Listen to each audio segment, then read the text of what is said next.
How's it going, everyone? My name is Michael SK, and welcome back to Steins Gate 0. In the last episode, we pretty much read a lot of which we've already gone through. Suzuha's confrontation with Kagari. We know for a fact that's her. I was still doubting whether or not it could have been her last time, but nope, that is absolutely her.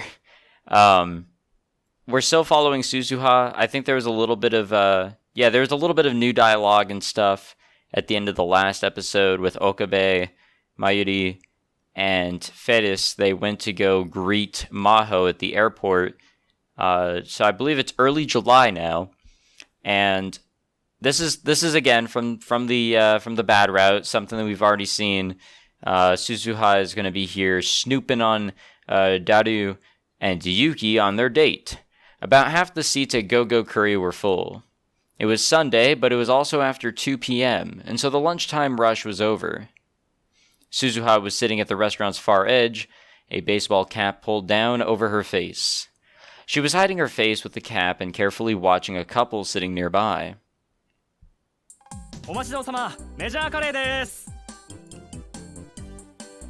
A cheerful employee put down 2 giant silver plates, or trays more accurately, in front of them. Suzuha could see the other customers looking at them and whispering. The couple really stood out after all. The man was a giant who looked like he ate major curry all the time, but the woman was slim, pretty, and looked very kind. The combination of huge man and slim woman was as unbalanced as the combination of pretty girl and major curry. The major curry was big. It was huge. Suzuha knew from experience. The massive silver trays were loaded with rice and curry, and topped with 2 fried cutlets, fried shrimp, sausage, a boiled egg, and a mountain of cabbage. There was 2 or 3 times as much curry as you'd find in a normal dish, and the toppings were just as big. Even a growing young boy would find it hard to eat them all. If you guys are wondering why I'm rereading something like this, I don't know if anything else is going to happen. Plus, when I click the skip button, nothing happens, which means it's saying that it's new dialogue, but it really isn't, because we're in another branch. Maybe they're just doing a copy and paste, instead of kind of literally using like a branching system that can kind of come back for this part, and then branch away again. I don't know, but anyways. Suzuha was irritated.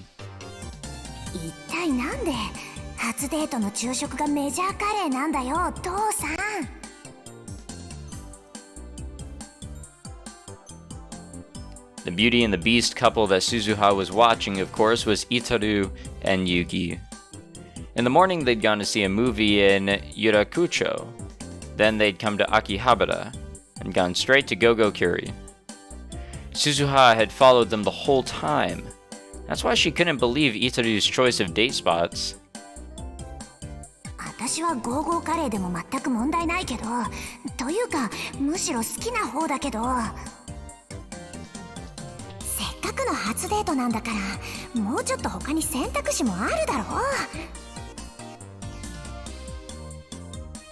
She clutched her spoon tight and gritted her teeth. Suzuha knew next to nothing about Japanese youth culture in 2011, and even she knew it was a bad idea. Who knew what was going to go through Yuki's mind, or Suzuha thought? But...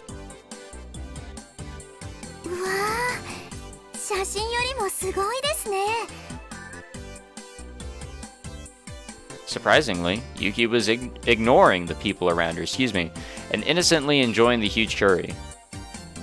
天音もし食べきれなかったら僕が食べてあげるですから。はい、ありがとうございます。けどこれでも私結構いけるんですよ。そうですか。びっくりです。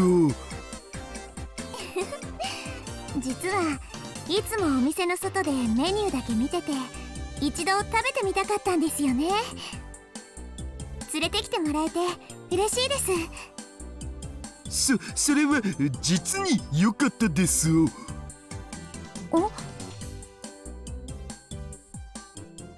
Suzuha had evidently worried over nothing, but still she realized that Itaru was acting strangely.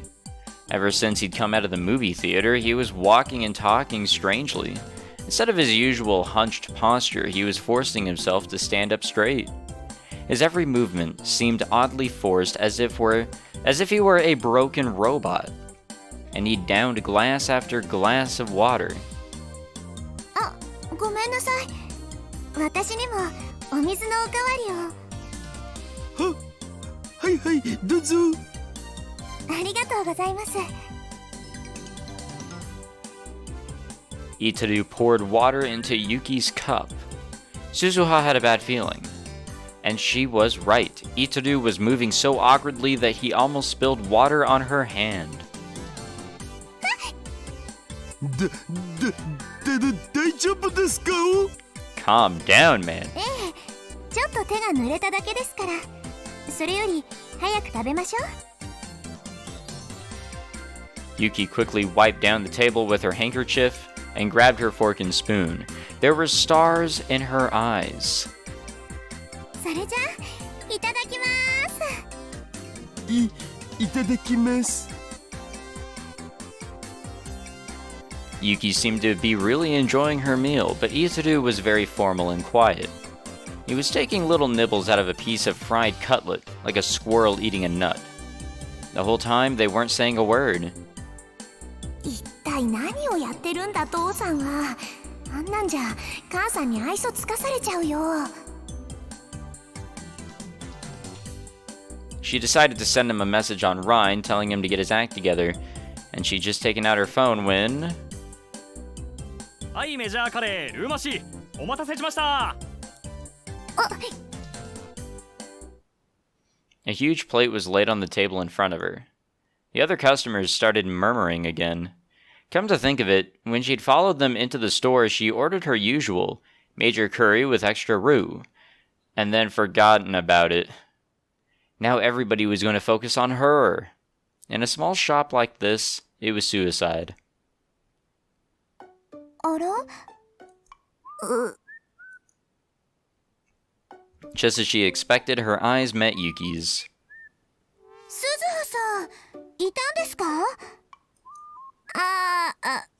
然だね、ゆきさん、兄さん。声かけてくれればよかったのに。いや、気がつかなかったんだよ、全然。She realized that she should probably leave, but she couldn't go without at least taking a bite of the major curry in front of her. Her experiences in the war had left her completely unable to waste food. She felt Yuki and Itaru staring at her as she reluctantly picked up her spoon. とまあ、そういうことなんで、二人ともごゆっくり。Her only choice was to finish her extra large curry as soon as possible. She couldn't let herself be in the way. But instead, Yuki came over and picked up Suzuha's plate. すみません、店員さん。お友達なんですけど、席を移ってもいいでしょうか？はい、どうぞ。 OK ですって。一緒に食べましょうよ。ちょっと、なんでって、ほら、鈴葉さんもメジャーカレーじゃないですか。これはぜひ勝負せねばと思って。はあ？審判は橋田さんにやってもらいましょう。And before Suzuha could respond, Yuki had moved her plate over to their table. いや、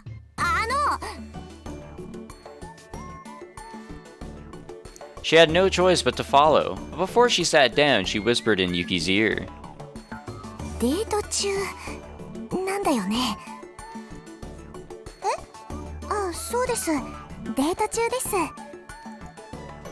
改めて言われると照れますね。Calm down, Daru. Itaru didn't react at all, even though she was sure he'd overheard that. 私デートとかしたことないから詳しくないんだけどさ。デート中に他の女とカレーの早食い対決したりするもんなの？さあ、どうでしょう。でもほら、アニメとかコミックスとかにそういうのありません？お兄ちゃんを取られたくない妹が彼女さんに向かって勝負だみたいなの。 For some reason, Yuki seemed incredibly enthused.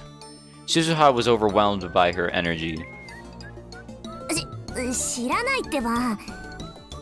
そういうものなの？兄さん。 But even when she turned to Itaru for help, he just awkwardly sat there, eating his curry like a robot. 兄さん？ He awkwardly turned his head to face her. The rest of him stayed completely still. なんか言った。どうしたのさ？なんかおかしいよ。どうもしてないおかしくないお。 Suzuha glanced back at Yuki.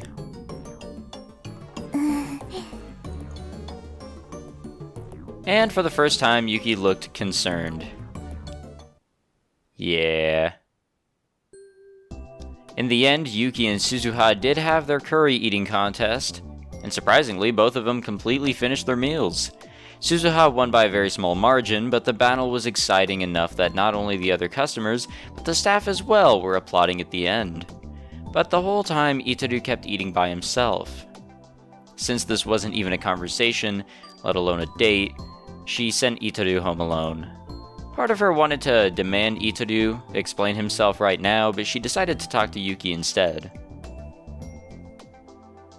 She tried her best to avoid Yuki so far, in order to keep her identity a secret, but it was July now. She would be gone from this era very soon. This might be her last chance to talk to Yuki at all. 鈴葉さんがいてくれて助かりました。 Yuki sighed a little after Itaru left. 私、もしかしたら気に障るようなことをしちゃったのかもしれません。橋田さん、私といてもあんまり楽しくないみたいだったから。単に緊張してただけじゃないかな。でも映画を見る前は楽しそうにお話ししてくれてたんですよ。それが映画の後はすっかりよそよそしくなってしまって、私何か間違っちゃったのかな。カレー屋さんに連れて行ってもらったのも私のリクエストだったんですけど、ずっとあの調子だったからさすがにちょっと困ってしまって、それで偶然お店にいた鈴葉さんに助けを求めたというわけです。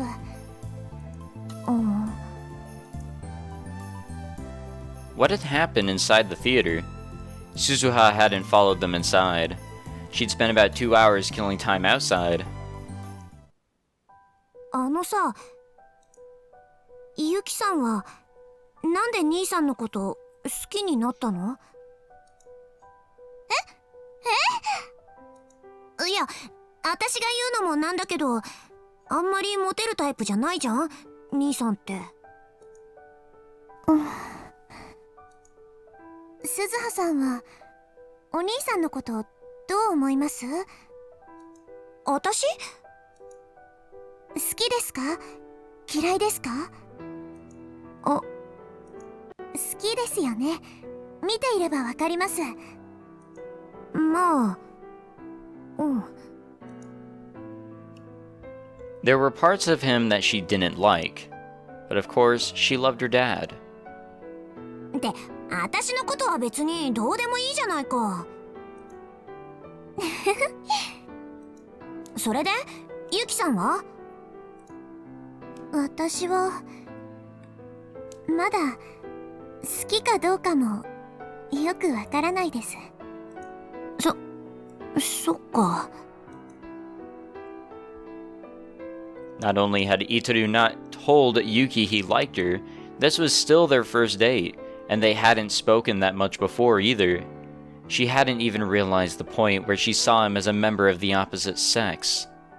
For almost a year, Suzuha had stayed with him, and she, Mayuri, and Feris had done everything they could to get the two of them together, but there hadn't been any real progress. Suzuha felt uneasy when she thought about the future. Maybe her dad wouldn't be her dad anymore. Maybe her mom wouldn't be her mom anymore. Dad and mom wouldn't be together. She imagined that future. そんなの嫌だ。She looked straight into Yuki's eyes. 私さ、もうすぐここからいなくなるんだ。え？ちょっと遠いところに引っ越すんだよね。そうなんですか？多分戻ってこないと思う。心配なんだ。父さん、兄さんのこと。だからさ、ユキさん、こんなこと私が頼むのもおかしな話なんだけど。And then she bowed deeply. 橋田至をよろしくお願いします。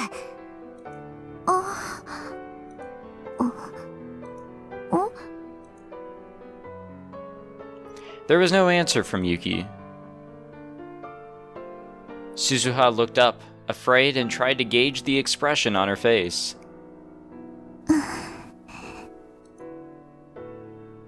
She looked kind of lonely, and kind of sad. 私はどうしたいんでしょうね。Yuki whispered, and then Suzuha... And then what? This happened last time, I remember. ああ、もうどうするんだよ。これじゃ破局の危機だよ。まだ始まってもいないけど。As soon as she got back to the lab, she yelled at her useless father. うおー、すずはごめんな。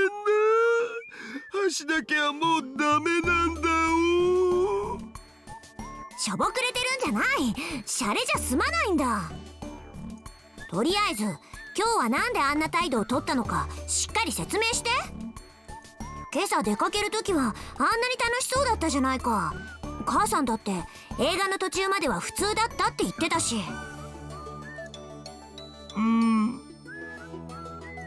一体何があったの？いや、それがさ、聞いてくれよ。映画の座席って狭いじゃん。だから僕、天音氏の邪魔にならないようにと思ってできるだけ椅子の端っこに寄って座ってたんだよね。そしたら椅子がベキっていって壊れそうになって。で、慌てて体を支えようとして肘掛けを掴んだんだけど、それが肘掛けじゃなくて天音氏のその手だったんだお。そんなこと母さん一言も言ってなかったけど。嘘じゃないよ。あの柔らかい感触は肘掛けのはずがない。女の子の手に決まってる。そう。ただ僕、女の子と手をつなぐなんて2次元ならともかく3次元じゃほとんど経験なくて。それでどうしたの？天音氏優しいからさ、僕を傷つけないようにと思ったのか、その手を振りほどかないんだお。僕ってこの体型じゃん。手汗とかかきまくりじゃん。ベッタベッタになるわけじゃん。なのに天音氏、何にも言わずそのままで。なんかそれからすごく意識するようになっちゃって。ああ、なるほどね。それであんなにポンコツになってたのか。天音氏もきっと心の中でキモいうざい話せ変態って思ってたに違いないよ。母さんはそんな人間じゃないよ。In fact, from the way she was acting, she probably thought she'd upset him somehow. The problem was what she'd said. What did she say? Because I don't remember from back in the bad route. どうしたいんでしょうね。 What did she mean by that? I guess we're not continuing that conversation. I'm forgetful. 母さんがわからない。鈴葉、こうなったら母さんのことは諦めて僕と二人で仲良く生きていこう。言ってることがめちゃくちゃだよ。そもそも私はどうやって生まれてくればいいんだ。でも無理だって。父さんが頑張らないでどうするの？このピンチをチャンスに変えるんだよ。She grabbed her father by the collar and shook him. 出ないと。She remembered how sad Yuki had looked when they'd said goodbye. 出ないと取り返しがつかないことになるよ。ですよね。And then she heard a car park in front of the lab. Well, this is new. She recognized the voice coming from below the open window. お、フェイリスタンの声じゃね？ Suzuha let go of Itaru's collar and moved over to the window. Below, she saw a group of people she knew. It is the gang. Okabe Rintaro, Mayuri Shiina, Feris Nyan, and Maho Hiajo too. ヒヤジョウさん、もう到着してたのか。でもなんでオカリンおじさんたちと一緒なんだろう。And then she gave a start and turned back towards the room. まずいよ、それ出しっぱなし。Suzuha pointed towards the desk in the development room, where the PhoneWave name subject to change Unit 02 was sitting. Man, they really extended the name of that. あ、やばいやばい、覚醒。オキドキ。If nothing else, this meant that Maho Hiajo was coming to the future gadget lab. Suzuha hoped that this meant the work of the PhoneWave would get back on track. Maybe. Possibly. Oh shit, we got an achievement, and we're going into another chapter. Vega and Altier, I think that's what it said. We're following Maho now. Guys, I think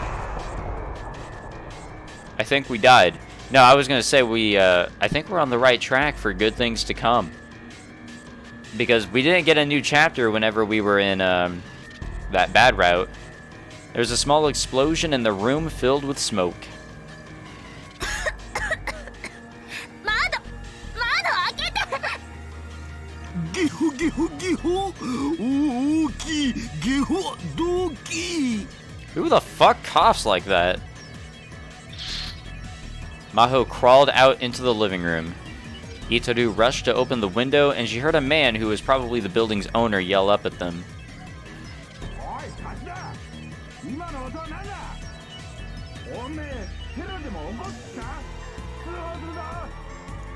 させん、電子レンジが爆発したんです。 Itaru poked his head out and apologized to the man below. It took a minute, but the owner was finally satisfied, and the argument ended. それにしてもビビった。 As Itaru wiped away the sweat, she saw that his face and clothes were both covered in soot. Or soot, excuse me, goddamn. ビビったじゃないわよ。 What the fuck, suit? Goddamn. Maho was no different. Some of her hair had been burnt off, and the white lab coat she'd gone through all that trouble to get had turned pitch black.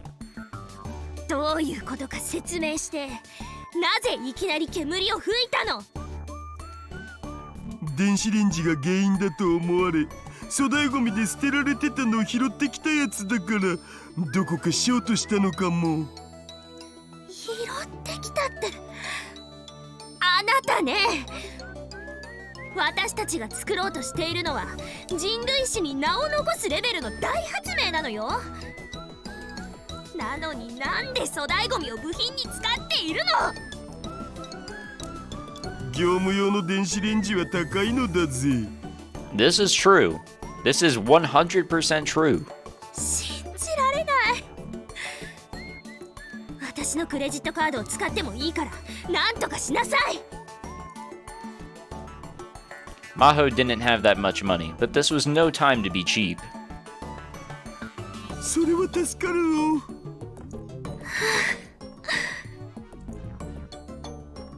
Maho wiped her sweaty, soot-covered face with a towel. The white towel turned blank immediately. もう我慢できないわ。エアコンを入れるわよ。それは無理。電話レンジ仮2号機と一緒に稼働させるとブレーカーが落ちるんで。つうかそのエアコン、電気代がとんでもないことになるから1日1時間しか使うの禁止って言ったっしょ。God damn, this place sucks. This is the worst place ever.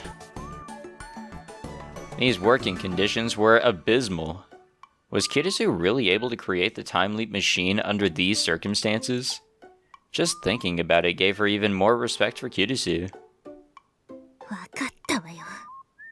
でも髪まですすまみれだからシャワーを借りたいのだけれど。どうぞどうぞ。もしちょっとでも覗くような真似をしたらすぐに鈴葉さんに連絡するから、そのつもりで。そんなことしないって。Poor guy. For some reason, Itsudu responded to Maho's warning by sighing and slumping his shoulders. つうか僕は今そういう冗談に付き合っていられるほど心の余裕はないよ。Maho hadn't meant it as a joke. She was extremely serious. 昇進の僕は今週はエロゲすら立ってる状態なんで。She had heard from Suzuha that the day she'd arrived in Japan, Itsudu had screwed up bad on a date. It was true that Itsudu was a lot quieter than his usual self. Mayuri had even said that Daru not playing H games must be an omen of some impending natural disaster. Excuse me there. But either way, she didn't have time for his negativity, so she mostly ignored him and went to the shower room. More fan service? Probably. Since Suzuha used this shower regularly, it was relatively clean. There was a good selection of body soap and shampoo, and Suzuha told her she could use it as she liked. まったく、せっかくの七夕だっていうのに、なんでこんなすすまみれになってないといけないのかしら。That day was indeed Tanabata. Actually, Maho had been secretly looking forward to this day. Since she'd lived in America for so long, she was interested in Japan's traditional summer holiday. She was especially interested in the famous story of Orihime and Hikoboshi, and the custom of writing down wishes and hanging them from bamboo. Since she was here, she sort of wanted to try writing down a wish too.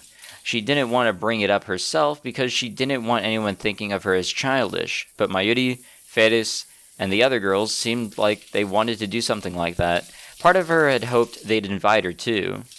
That's why it hurt so much to be spending the hot summer afternoon in the lab with Itadu covered in soot.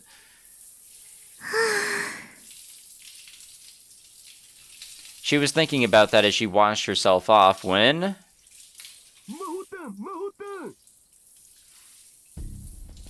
She could hear Itadu calling her from outside, excuse me. 何よ、まさか本気で覗くつもり？このドアをちょっとでも開いてみなさい。泣いちゃうから。そんな燃えセリフ言ってる場合じゃなくて、今マユシから連絡あった。もしかするとオカリンがこっち来るかも。Uh-oh. 岡部さんが？ Maho's mind started to race. She'd been told that Okabe rarely came to the lab anymore. In fact, after he dropped her off here on the first day, he hadn't come by even once. That's why she'd felt safe going in and out of the lab, but... 電話レンジカッコ仮2号機は隠しといたけど、僕らがやってる研究のことバレないように気をつけて。わかった。 He's gonna be very curious. ここにいたらまずいじゃない。フェイリスさんのマンションに戻って隠れていないと。なんで？だって本来なら私は今頃沖縄にいるはずなのよ。 That's how she'd explain her visit to Okabe, excuse me. If he found out she was working on the PhoneWave with Itaru, there would be trouble. そうだった。じゃあ急いで出てきて。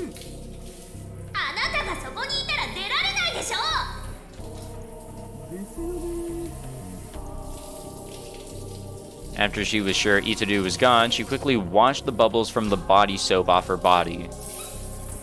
Her long hair still wasn't dry, but there wasn't time for that. She wiped herself off with a towel and was about to leave the shower room when she heard the door open. Yo, Daru. Well, don't squeal. He was here already? She quickly shut the door to the shower room again. But then she looked down and saw that she was naked. Ah, you know, I shower naked as well. Her clothes were lying on the floor past the door. There was no way she could get them without Okabe seeing her. Her only choice was to stay hidden, completely undressed, and wait for him to leave. でもこんなのすごくなんていうかそわそわして落ち着かない。 Yeah. You ain't wrong. Ah, we're following old Okabe now. Yo, Daru. Daru greeted me as I came inside the lab. He seemed to be in kind of a hurry. Yeah, I wonder why. ああ、オカリンか。一人で来るなんて珍しいじゃん。The room smelled kind of like smoke. And someone must have been using the shower room because the smoky smell was mixed with the scent of soap. But whoever it was, it definitely wasn't Daru. His face and clothes were blackened with soot. I thought it might be Suzuha, but the lights in the shower room were turned off. 何してたんだ？お前真っ黒だぞ。ああ、これはこの前粗大ゴミの電子レンジを拾ってきたんだよね。で、さっきそれでコンビニ弁当を温めてたら爆発した。爆発って大丈夫か？ブラウン氏に怒られたお。あまり目をつけられるなよ。いつ追い出されるかわからないんだから。そんなことになればお前はともかく鈴葉は行くところがなくなるだろう。そうだね。で、今日はどうしたん？マヨシなら来てないけど。お前に話があるんだ。朗報だぞ。Oh, good news, huh? だが断る。まだ何も言ってないだろオカリンの持ってきた話がまともだったことなんて一度もないんで。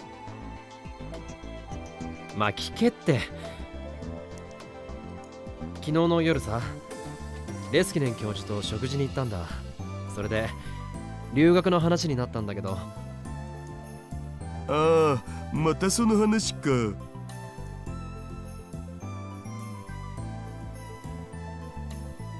I was keeping in touch with Dr. Leskinen. Of course, the professor knew that Maho was here in Japan. Yesterday, he showed me a picture of her taken in Okinawa. I could see her standing in the surf with a blank expression on her face. A friend or a family member must have taken it. Dr. Leskinen had been really nice to me, and I talked to him a lot about going to Victor Condria.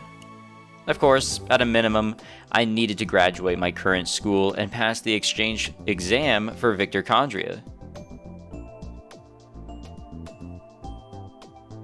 せっかくだからダルのことも教授に話してみたんだ。そうしたら興味を持ってくれた。え、僕？ビクトル・コンドリア大学には情報科学研究所っていうところがあってな、世界最高のハッカーが集まってるらしいんだよ。ダルの腕なら通用するんじゃないか？ I'd been inviting Daru to come to America with me, but he didn't seem that interested. He'd said things like, I can't imagine living away from the otaku mecca, and no way am I living anywhere you can't get H games and anime figures. You can get H games for very outrageous prices and censorships. He'd done nothing but give excuses like that. そりゃあ僕はスーパーハッカーだし通用すると思うけどさ。とりあえず教授に会ってみるだけならどうだ？面識だってあるんだし。今忙しいんだお。1日ぐらいなら時間作れるだろう。コミマが終わるまでは無理かな。1ヶ月以上先じゃないか。とにかくしばらくは無理。やれやれ、本当に言い訳ばっかりだな。そんなに行きたくないのか？ I sighed and sat down on the sofa. This room really was hot as hell during the summer. The windows were open and the fans were running at full speed, but I was still sweating. There was an air conditioner, but evidently he wasn't using it. 誰？毒ペって置いてあるか？ Ah, yes. Finally, I don't know if we've heard of Dr. P in this entire playthrough, and if we have, it was in the very beginning. So, boy oh boy, Dr. Pepper. さあどうだったかな？マヨシが買い置きしてるかも。I got up and took a look in the fridge in the corner of the room. There was regular soda, mineral water, and some sports drinks, but not a single Dr. P. As usual, the freezer was stuffed with juicy fried chicken, #1. Mayuri really did buy a ton of this stuff. Wait, was there even more than usual? Maybe she'd bought some for Suzuha too. スポーツドリンクもらうぞ。鈴葉の飲みかけ以外なら OK。 I grabbed an unopened bottle and took a big gulp. It's not Dr. Pepper, but it's something. I happened to take a look at the snacks shelf next to the fridge. Mixed in with the instant noodles and snacks were 5 bunches of bananas. Mayuri must have bought those too. But still, all that fried chicken and now these bananas. Was she eating more than she had been? She always said that no matter how much she ate, she never got fat, but if she bought this many bananas at once, they were all going to turn brown and squishy before she could eat them all. マユリのやつ、バナナを買いすぎじゃないか？ああ、それ買ってきたのマヨシじゃなくて僕。あ。ん？ Daru quickly cut himself off. I turned toward him and he averted his gaze. He'd been acting really weird this whole time. Was he hiding something? お前がこんなに買ったのか？いつからバナナ好きになった？いやほら、鈴葉に言われてるんだって。ダイエットにいいから毎日食べろってさ。そういえば昔そんなダイエットが流行ったな。Some celebrity had gone on TV and said she'd lost a bunch of weight on a banana diet, and the next day all the bananas in Japan disappeared from stores. My dad had tried to get in on the boom a little too late and bought a huge supply of bananas, only to see it flare out and most of them rot on the shelves. I remembered that. だからってこんなに一度に買うなよな。だいぶ色が変わってきてるじゃないか。Well, whatever. I was hungry, so I decided to take one. I took a banana and peeled the skin. とにかく少しは加減ってものを考えろ。そうだね。うん。I finished the banana in 3 bites and went to toss the peel in the burnable trash can. God damn, 3 bites? Holy shit, it takes me like 20. And then I noticed something strange. The can was filled with bananas. More than anybody could possibly eat. Over half the can was filled up with bananas. And it wasn't just the skins. Some of them were unpeeled, but half rotten, and the summer heat made them give off a nasty stench. I remembered seeing something like this once before. Back in the good old days. またゲルバナ作るの？ Gel nanas. That's right. It was when I was living here a year ago, doing experiments every day. And then my mind flashed back to the contents of the fridge. And that bizarre stockpile of juicy fried chicken. It couldn't be. I plunged my hand into the garbage can, not caring about the filth. Okarin? Daru was clearly uneasy, but I ignored him, excuse me. I was right. Under the remains of the bananas, I saw tons of boxes of empty fried chicken.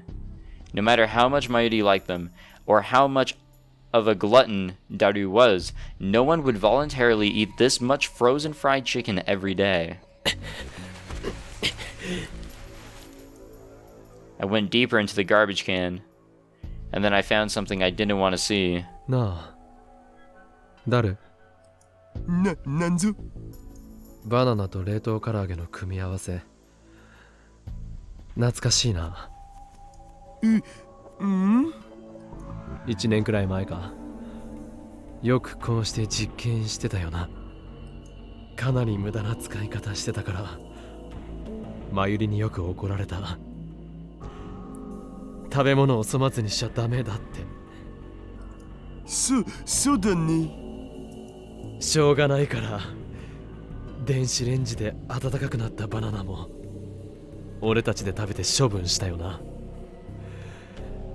あれはひどい味だった。でもさすがにこれは食べられなかったよ。What I pulled out of the garbage can was... Yep. A green gooey mass. It was a thick, disgusting liquid, like you'd expect to see if you crushed a giant bug. The goo dripped out of my fingers and splattered onto the floor. It was what used to be a banana. What we'd once call a gel nana. Oh, しまった。Daru put his hands to his head. But then he evidently gave up on hiding it. まずった。こんなあっさりバレちゃったか。もうちょっと隠し通せると思ったんだけどな。実際さ、目処がついたらちゃんと相談したいこともあったし、打ち明ける予定ではあったんだけど。Daru tossed me the towel. Evidently, he'd already used it because it was covered in black soot, but I decided to wipe the gel nana off my hands with it anyway. Daru went into the development room and started moving boxes and dust covers. ほれ、これが2号機。And on the table appeared the horrible future gadget number 8, which I'd built, improved, and finally dismantled a year ago. 組み立て直したのか。電話レンジカッコ仮バージョン2とどっちがいいか結構迷った。名前なんてどうでもいい。マジ？オカリンの言葉とは思えないな。どの未来ガジェットもさ、円卓会議やって大騒ぎして名前決めたじゃん。黒歴史だろう。そう？ Daru was looking at the dust-covered future gadgets that were sitting on the shelf of the development room. There was something like fondness in his gaze. Why the hell was he acting like this? Did he think of that nightmare as some kind of happy, youthful memory? I was about to tell him to go screw himself, but held it in. お前、俺が言ったことを忘れたのか。これは危険だ。俺たちが持っていて一種のものじゃない。うん、けどさ、僕未来でタイムマシン作らないといけないんだよね。そうするとやっぱこいつを研究することがその第一歩だと思うわけ。誰I gave up on trying to hold it back. I got up in his face and yelled at him. 何度も話したよな。こいつのせいで何が起こったのか、こいつのせいで俺がどんな体験をしたのか。これを作ったことでマユリは殺されるんだ。これを作ったことでクリスは犠牲になったんだ。これを作ったことでお前の娘は過去へ飛んで自殺までしたんだ。忘れたって言うならもう一度話してやろうか。お前はそんなにバカだったのか。自分でそれを体験してみないとわからないほどバカだったのか。バカはあなたよ、岡部倫太郎。 Oh, shit. I suddenly heard an angry female voice behind me. Yo, wait a minute! I looked back and saw Maho Hyajo glaring at me. ヒヤジョさん。おう、ごほろり来たこれ。 Now's not the time for this. なんて格好してるんだよ。っていうかなんでここに。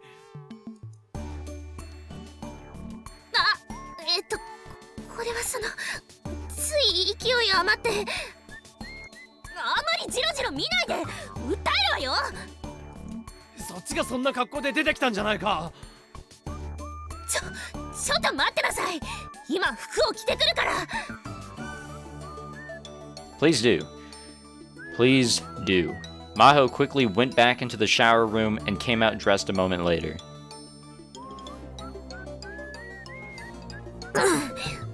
失礼、待たせたわ。 No worries. もしかして俺が来た時から隠れてたのか。 Actually, wait a minute. Scratch that no worries. My video is demonetized now. Thanks a lot. 私のことはどうでもいいでしょ。レスキネン教授に送った沖縄での写真はわざわざ捏造したのか。 Both the professor and I were completely taken in by that picture of her standing on that Okinawan beach. But it seemed we'd both been tricked.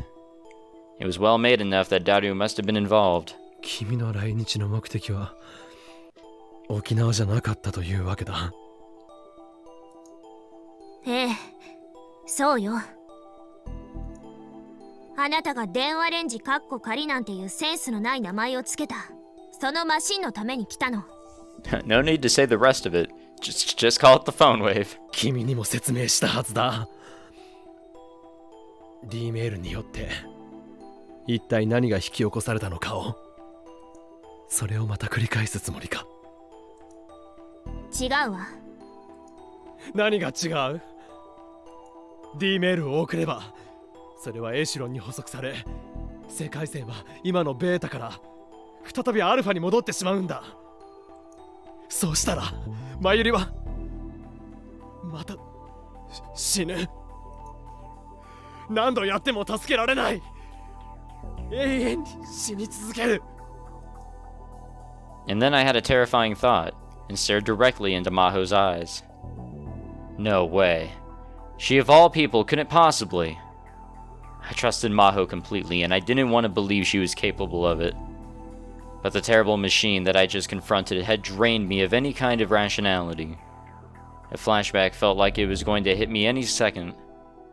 Images of Kirisu and Mayuri's deaths were flashing through my mind. And so I said something I never should have said. 君はまさか世界線をアルファに戻したいのか。え？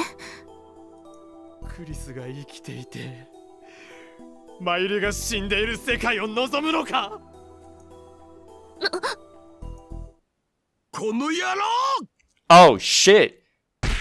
Oh my god!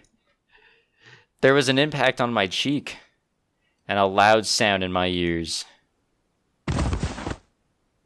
The next thing I knew, I was lying on the ground face up. It was a while before I understood what had happened. The left half of my face felt like it was on fire. I was punched? By Daru? I'd known him for 5 years, and this was the first time anything like that had happened. 謝れ！今すぐ魔法団に謝れ！ちょっとやめなさい、橋田さん。オカリンがどれだけ苦しんでるかなんて僕には想像しかできないけどさ。だから安っぽい同情なんてしないし、するつもりもねえよ。でもな、お前結局ただそれに甘えてるだけじゃねえか。マホタンだって鈴葉だってマユシだってみんながお前のためにどれだけ。もういいからよしなさい。 No, keep going. I really like this side of Daru. We're actually seeing some emotion out of him. Maho grabbed Daru's body and tried to hold him back. 離せ！こいつもっとぶん殴ってやらないとわかんないんだよ。もう十分よ、今ので十分だから落ち着いて。 And this time Maho put her hand on Daru's shoulder. 後の説明は私がしておくわ。顔でも洗ってきなさい。ほら。 She pointed towards the shower room, and Daru finally seemed to get control of himself again. わかった。He looked a little awkward as he lowered his fist. Normally, he hated any kind of seriousness, so in a situation like this, he'd always tell one of his perverted gentleman jokes. But there were no jokes as he vanished beyond the curtain into the shower room. A moment later, I could hear the sound of the water. まったく。 Maho was looking down at me. あなたがおかしなことを言うからよ。そうだな。すまなかった。今のは決して本心じゃ。わかってるわ。あなたそんな人じゃないもの。ほら、立てる？ I grabbed her hand and slowly got up. I'd taken a solid hit when I wasn't expecting it, so my head was still a little dizzy. 今のは聞いた。普段優しいやつが怒ると聞くな。そうね。しかも自分のためじゃなく他の誰かのために怒れる人は素敵だと思う。少しだけ見直したわ。 It's changed my opinion on him a lot. I liked him. He was funny and everything. He was that comedic relief here and there, especially in the first game. Second one, he was just a little awkward here. But now we finally see this side of him that we've never seen before. Sure, we've seen him scared and a little bit dependable here and there. But now we've seen him stand up for one of his friends and actually show emotion like that. I don't think we've ever seen that, so A+ on that. Maho seemed a bit happy as she looked toward the shower room. 見直したのは少しだけなのか？だって私への言動がいつもセクハラばっかりだもの。もしかしたら君のことが好きになったのかもしれないぞ。子供がよくやるだろう。好きな子に意地悪するとかあれと同じだ。あいつ頭の中子供だからな。冗談じゃないわ。鈴葉さんを私の娘にしたいわけ？それはまずいな。I chuckled a bit, but quickly stopped and turned to face Maho. The difference between our heights was so great that I was looking down on her. 俺の主観で言えばこの世界はクリスの選択のおかげで存在してるんだ。クリスがいたからマイリは無事でいられる。幸せに暮らしていられる。それを俺も守らなくちゃいけない。君は科学者だ。俺なんかよりずっと優れた頭脳の持ち主だ。だから理解できるだろう、この世界の摂理を。ええ。 Maho quietly nodded. それは言ってみれば神みたいなものなんだよ。神に人間が挑むなんて無謀だったんだ。なのに俺はそれに何回も何十回も何百回も挑んで全てが失敗に終わった。無駄だったんだ。人の傲慢を神は決して許さない。そうね。Maho was looking out the window. It was as if she was thinking back on her or to her homeland and ancestors. 神というのは私の祖国やあるいは沖縄の人たちの間でもポピュラーな存在として信じられているわ。私も祖父母や父母からその素敵な考えを教えられてきた。科学に身を捧げるものではあるけれど、決して神を侮ったりはしない。それなら。Maho shook her head a little and looked up at me with a piercing gaze. けどね、あなたが盛んに口にする神はそれとは全く違う。Her words were sharp, with no room for disagreement. 世界の摂理ですって。そんなものはただこの世界を構築している数式に過ぎないわ。神なんて立派なものは介在していないし、私たちに解が導けない道理はないのよ。I was about to respond, but before I could, Maho went inside the development room. I had no choice but to follow her. Alright, gang. D メールとエシュロンとの因果、それによる危険性については十分認識しているわ。I think it's time for us to wrap it up for this one. I know we're somewhat in the middle of context here. I don't know. I mean, we've been at it for an hour, so I think it's time to call it here.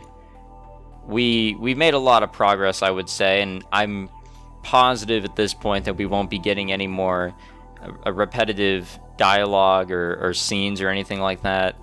Things are so different now, and we're in a whole new story or section of story. I just don't think we'll be seeing anything that we've already seen before. So, I don't know where this is going. I don't really know what Maho and Daru have been, planning with the PhoneWave. But I'm sure it'll lead to the answer that Okabe has been looking for. The answer of which that he received, or that he got to in order to send back to his past self, which we saw in the first game, to basically save Kirisu and Mayuri, excuse me. I almost said Maho. I don't know how it's all going to work out, but boy am I excited to see how things conclude. I want to say we're almost there. I have no idea. But hey, this is episode number 66. r/prequel memes, yay. So I guess I'll see you guys next time, and we'll just keep at it. We'll see where things go. Thank you for watching. I'll see you guys next time.